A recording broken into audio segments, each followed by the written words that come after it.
22 सितंबर 2025 से जीएसटी का नया रिफॉर्म लागू हो रहा है। ये 2017 के बाद का सबसे बड़ा चेंज है और इसका इंपैक्ट हर सेक्टर पर अलग होगा। चलिए देखते हैं किस पर क्या असर पड़ेगा। सबसे पहले ऑटोमोबाइल्स, छोटी गाड़ियां और टू व्हीलर्स पर जीएसटी 18% स्लैब में आया है और ट्रैक्टर्स पर जीएसटी 5% स्लैब में आया है।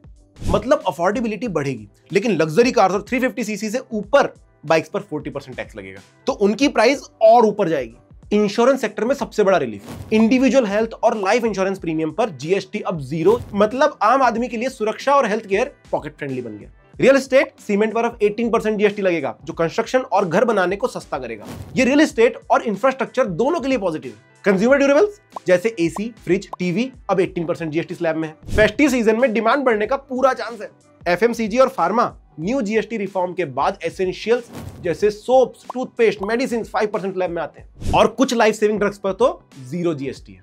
और अंत में लग्जरी और सिन गुड्स जैसे तंबाकू और एरेटेड ड्रिंक्स पर 40% स्लैब एप्लीकेबल होगा, मतलब इनकी कॉस्ट बढ़ जाएगी और कंजम्पशन डिस्करेज होगा।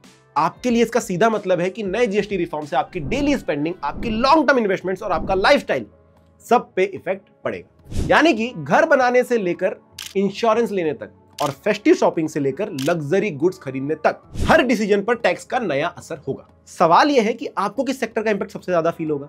न्यू जीएसटी रिफॉर्म के बाद आपको क्या लगता है, किस सेक्टर को सबसे ज्यादा बूस्ट मिलेगा? कमेंट्स में बताइए। म्यूचुअल फंड निवेश बाजार के जोखिमों के अधीन है। योजना से जुड़े सभी दस्तावेजों को ध्यान से पढ़ें।